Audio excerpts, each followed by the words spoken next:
Namaste everyone. Let's start with the class now. So today we are going to discuss about third Visarga Sandhi, which is a Rephadesha Sandhi. Let's see the definition and with examples and what are the different cases in Rephadesha Sandhi. There are three different cases in Rephadesha Sandhi. The first case is when Visarga is preceded by any swara except a or a. These two letters, any swara except a and followed by any swara or mruduvanjana. I'll repeat the definition. So the definition is when visarga is preceded by any swara except the letters a and followed by any swara or mruduvanjana. Then this visarga will be replaced by repa. This is the first case. We'll see with examples. So the first example is Bhanuhu plus Asau. The expansion for Bhanuhu is Bhakara plus A plus Nakara plus Uhu. And the expansion for Asau is A plus Sakara plus Au. So as per our definition, here Visarga is preceded by U. U is a swara. So it satisfies this condition.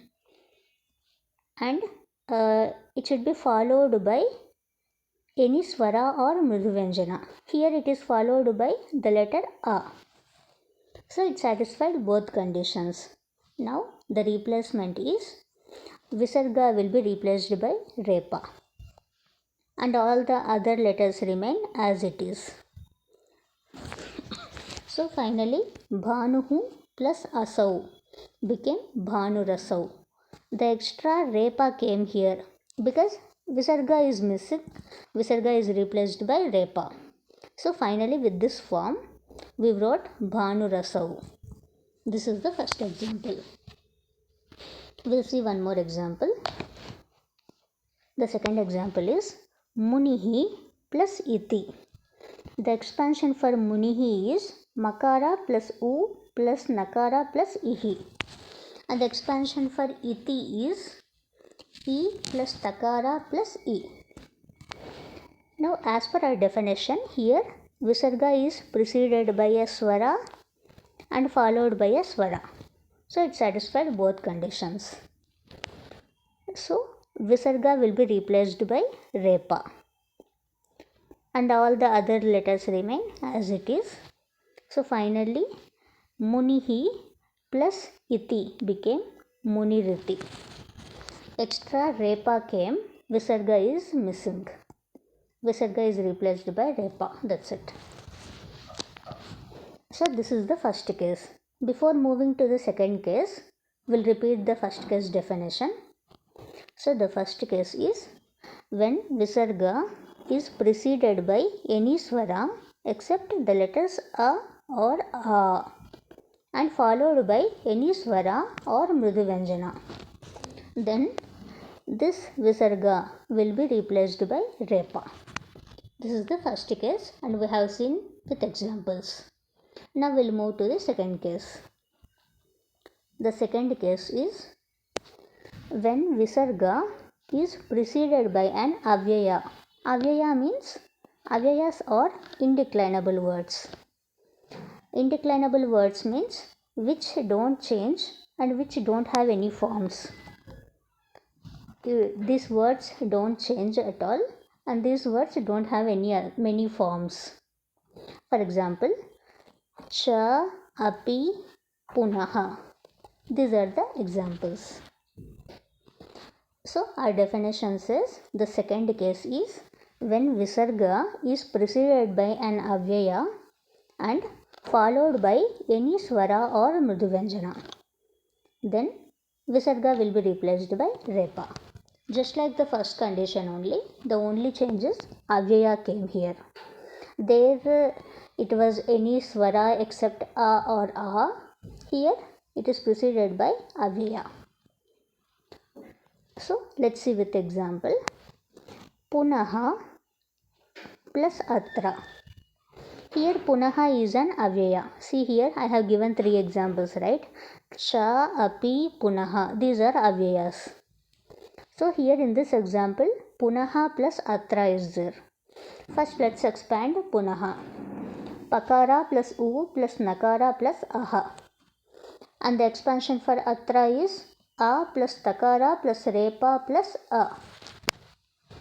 Now as per our definition, visarga is preceded by an avyaya. Here punaha is there, so it is an avyaya. So it satisfies that condition, and it should be followed by swara or mridu vyanjana. So here in this example, this punaha is followed by the letter a. So it satisfied both conditions. So the replacement is visarga should be replaced by repa, and all the other letters remain as it is both sides. So finally punaha plus atra became punaratra. Punaratra. Visarga is missing and it is replaced by repa. That's it. So this is about second case. Before moving to the third case, we'll revise the definition of second case. So the second case is when visarga is preceded by an avyaya and followed by any swara or mridu vyanjana. Then visarga will be replaced by repa. Avyayas are indeclinable words, means the words which don't change and which don't have many forms. Like cha, api, punaha. These are the examples for avyaya. So this is about second case. We have seen with example. Now we'll see the final case of Rephadesha Sandhi. The last case is when visarga is preceded by sambodhana and sambodhana form of rikaranta shabda. I'll give you an example as well.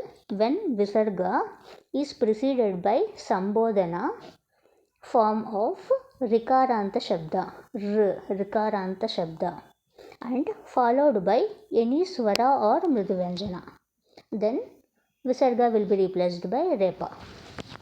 This is the third case, and the example is pitaha plus vande. What is the expansion for pitaha? Pakara plus e plus takara plus aha. And what is the expansion for vande? Vakara plus a plus nakara plus dakara plus a. So here the definition says visarga is preceded by sambodhana. Sambodhana means pitaha means O father.